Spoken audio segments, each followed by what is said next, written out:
muito bom dia. Você que nos acompanha aqui na tela da SIC TV todos os sábados. Estamos começando mais um programa Viver Bem e hoje com um tema que afeta várias pessoas. Porque afinal, dormir é o momento que o corpo e a mente têm para descansar. Mas esse momento acaba se tornando um transtorno para algumas pessoas que sofrem com a insônia. A dificuldade em iniciar ou manter o sono pode deixá-las ainda mais cansadas e sonolentas. E no caso das mulheres, isso é ainda mais comum por causa das alterações hormonais ao longo do dia a dia, seja na TPM, na gestação, na menopausa ou até mesmo na fase pós-parto. E para explicar o tema de hoje, trouxemos aqui o psiquiatra, mais uma vez, Gunter Faust, participando do nosso programa e trazendo esclarecimentos aos nossos telespectadores. Bom dia, doutor, seja bem-vindo novamente. Bom dia, Renata, bom dia a todos que estão nos assistindo, né? Já para a gente entender o tema de hoje, muitas pessoas procuram o seu consultório por conta da insônia?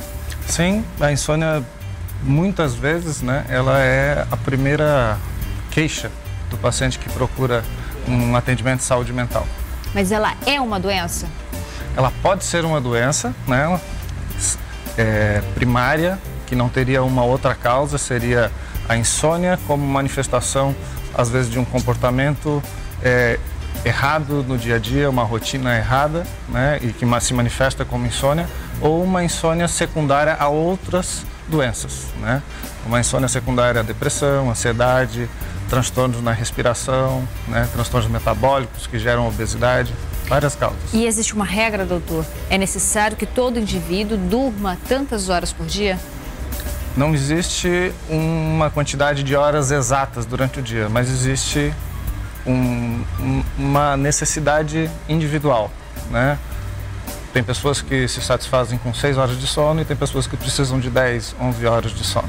São os dormidores de 10 horas, 11 horas. E que muitas vezes o outro não entende, então significa que cada indivíduo tem a sua necessidade. Cada indivíduo tem a sua necessidade, né? Ela é mais uma função do organismo, ela não é um processo só de repouso, um processo passivo, né? O sono é um processo ativo, onde em determinadas partes, vamos dizer assim, do processo do sono, se gasta até mais energia que em outras fases do dia. E no caso daquelas pessoas, por exemplo, que têm os hábitos noturnos, as pessoas que dormem mais tarde e acabam acordando mais tarde, a questão do relógio biológico. Chamados notívagos, né?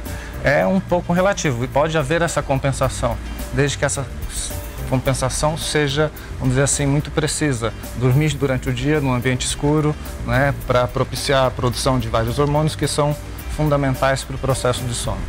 Doutor, então vamos aqui no plasma explicar para o pessoal de casa os principais tipos de insônia. Temos mais de um tipo que chega no consultório, então?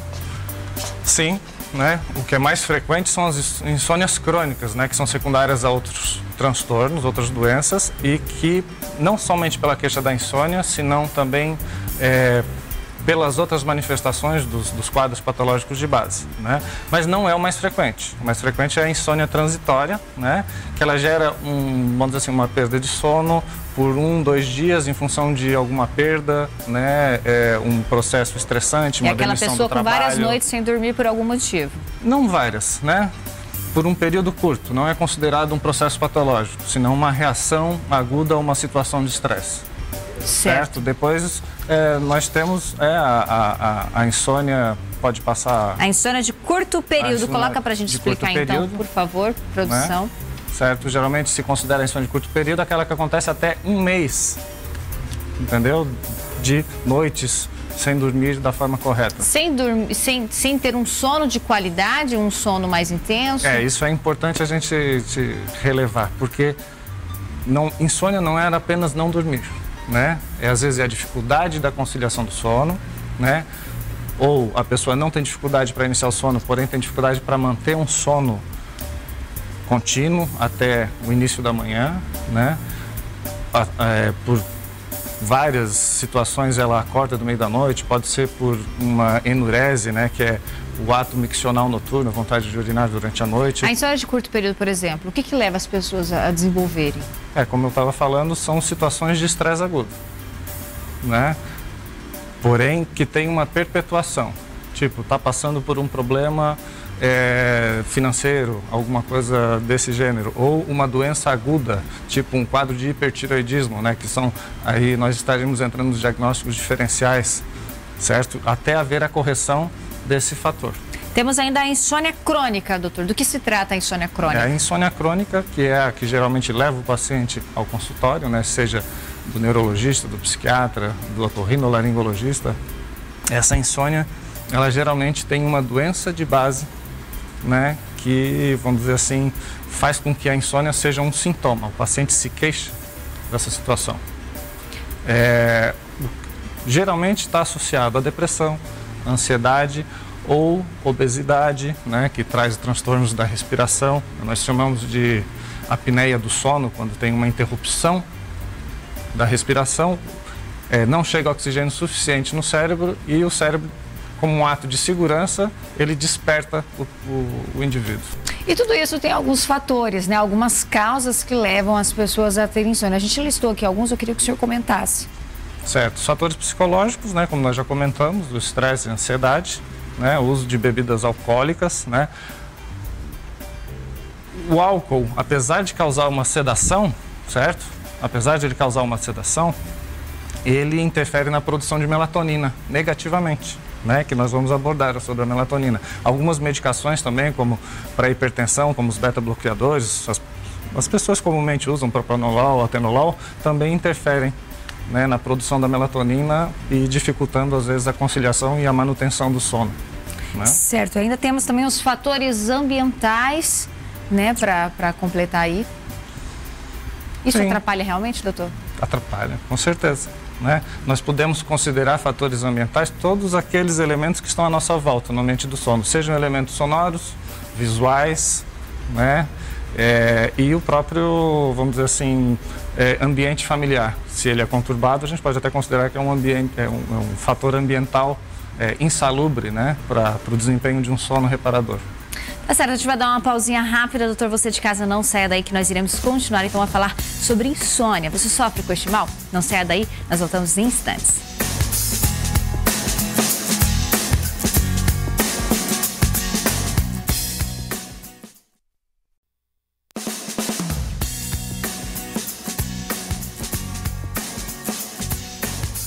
De volta com Viver Bem, hoje falando de insônia. Estávamos falando sobre os fatores, né, as causas da insônia. Continuando então com esse tópico, doutor, eu queria que o senhor falasse sobre os problemas de saúde. Eles podem contribuir com a insônia? Podem ser a causa? Sim. Entendemos como problemas de saúde algumas causas orgânicas, né, que poderiam, de alguma maneira, gerar um quadro de insônia. Sempre lembrando que insônia não é somente não dormir. Muitas vezes o paciente dorme, porém tem interrupções durante o sono, certo? E no final desse período ele não se sente descansado, ele tem um dia, uma sensação de fadiga, dificuldade de concentração, por não ter um sono reparador, certo? Aqui, né, nós podemos observar essa interrupção momentânea e involuntária da respiração. Isso é o que a gente chama de apneia do sono, certo? Como nós citamos, essa apneia gera uma diminuição dos níveis de oxigênio que chegam no cérebro e o cérebro interrompe o sono como sinal de alerta. Na verdade, a insônia seria só uma consequência da apneia. Uma consequência, né? Geralmente o diagnóstico desse transtorno é feito com um exame chamado polissonografia, onde são observados vários parâmetros, né? Como oxigenação, contração da musculatura que fica ao redor dos olhos, que é muito importante para fazer alguns diagnósticos diferenciais, para ver se o paciente consegue cumprir todas as etapas, né, do sono, que são fundamentais para ter esse sono reparador, como nós citamos, certo? Frequência cardíaca, atividade no eletrocefalograma, essas coisas todas, né? Vamos citar novamente, doutor? Eu queria que, aproveitando o gancho que o senhor falou sobre o diagnóstico da apneia, para ter um diagnóstico geral da insônia. Estou achando que preciso procurar um médico, vou procurar um médico, como que vai ser identificado que o indivíduo tem um problema de insônia? Certo. O diagnóstico da insônia basicamente é clínico, né? É o que o paciente refere, né, na conversa com o seu médico, no processo que nós chamamos de anamnese, né, dentro da parte da semiologia. Ele vai relatar como é o dia a dia dele. Hábitos alimentares, atividade física, certo? Como ele se sente depois de tantas horas, se essa dificuldade de conciliar o sono ou de manter o sono, se ela não se sente bem quando acorda, tem cefaleia, irritabilidade, se alguma coisa que ela faz no dia a dia, ou seja, o seu comportamento é uma causa principal. E se ela tem também características de outras doenças, né, como o quadro depressivo, ansioso, vai se observar o consumo de álcool, cafeína, outras substâncias que a pessoa às vezes tenta utilizar com o intuito de melhorar a lucidez dela durante o dia, mas que interfere também na conciliação do sono. A maconha, muitas vezes, ela é utilizada, às vezes, por alguns pacientes para melhorar a qualidade do sono, porque tem um transtorno de ansiedade, certo? Ou seja, são inúmeras as características e causas, né, que podem fazer um diagnóstico de insônia. Inclusive, doutor, nós conversamos com uma personagem, a Maria Luísa, ela sofre com a insônia e nos conta como consegue conviver com ela. Convido o senhor, então, a assistir comigo.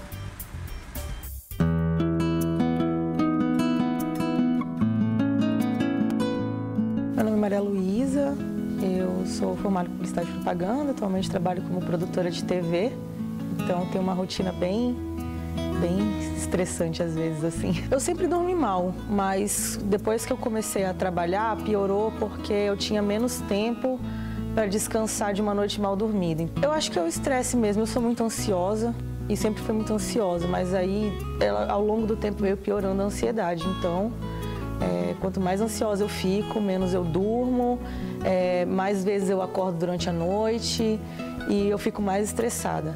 Eu me tratei um tempo com remédio para ansiedade mesmo, e ansiolítico, só que eles não me faziam bem, então depois de uns 3 ou 4 meses mais ou menos eu parei de tomar e comecei a procurar algumas coisas mais alternativas que não me deixassem tão mal ao longo do dia como os remédios me deixavam. Bom, eu pratico exercícios físicos, eu tento meditar, eu faço psicoterapia, então a minha psicóloga me ajuda muito a tratar a minha ansiedade, o que automaticamente me ajuda a dormir um pouco melhor. Só que ainda não é o suficiente, eu ainda acordo 5, 6 vezes durante a noite, eu demoro muito para conseguir dormir, independente de eu ter 5 horas para dormir ou 10 horas para dormir, ainda assim eu durmo mal porque eu acordo a noite inteira. Hoje eu já durmo, mas acordando várias vezes. Hoje eu não me sinto descansada ao longo do dia, eu me estresso às vezes muito mais fácil. Eu venho para o trabalho, eu poderia render muito mais se eu dormisse bem, mas como eu não consigo dormir bem, então às vezes eu acabo rendendo menos do que eu poderia. Mas quando a gente tem insônia, todos os dias você não dorme bem.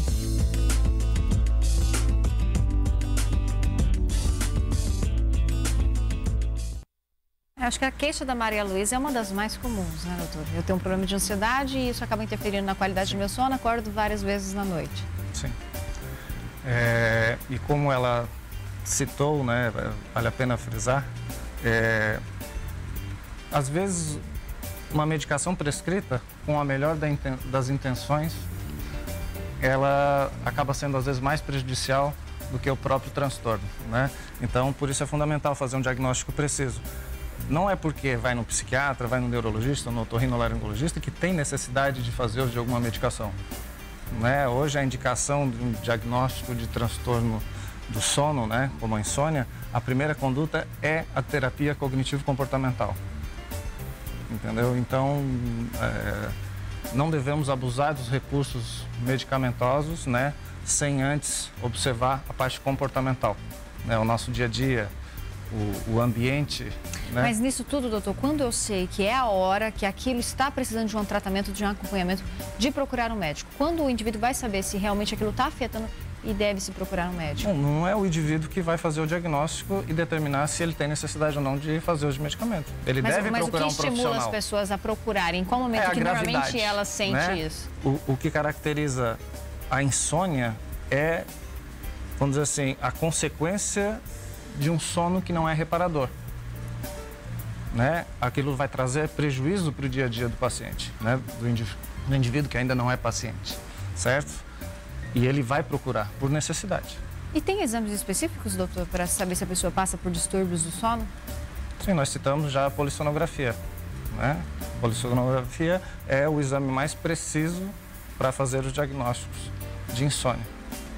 Certo, então a gente vai para uma pausa rápida, doutor, daqui a pouco a gente segue com o nosso Viver Bem, falando mais sobre insônia. Se você dorme mal, se queixa aí durante o dia da sua noite mal dormida, fique ligadinho no nosso programa de hoje, daqui a pouquinho nós estamos de volta.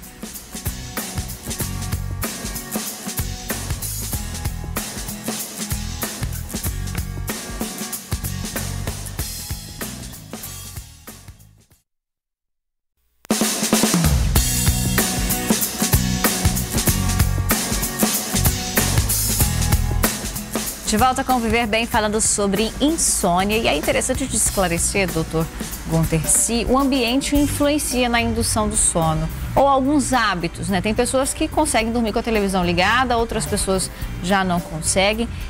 Tudo isso pode ajudar a indução do sono? Sim, é bom nós falarmos do ambiente ideal do sono, né? O ambiente ideal seria o ambiente com ausência total de luz.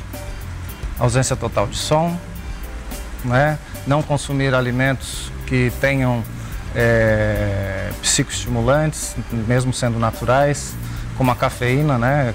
Café, chá verde, chá preto, refrigerantes à base de cola, eles devem ser consumidos no máximo até 4 horas da tarde. Essa é a hora ideal. Inclusive, a gente tem alguns tópicos que até acaba voltando um pouco na questão das causas da insônia, né? Por exemplo, a suspensão, a redução do consumo de bebidas alcoólicas, o uso de estimulantes como o café, o chá preto, como o senhor mesmo estava falando, tudo isso realmente atrapalha. Aquela pessoa que consome café o dia inteiro, isso vai atrapalhar na qualidade do sono dela.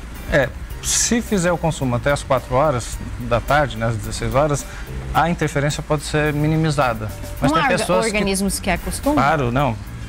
Tem pessoas que têm uma sensibilidade maior à cafeína, né, e elas não devem, às vezes, fazer consumo da cafeína em qualquer horário da tarde, né, que isso pode interferir no sono. Atividade física também, atividade física intensa, né, provoca uma liberação muito grande de adrenalina, noradrenalina, que pode também interferir no sono, né, Certo. Olha só, nós vamos conferir com a farmacêutica Valéria quais são os medicamentos que ajudam a combater a insônia. Então, vamos entender um pouquinho, doutor.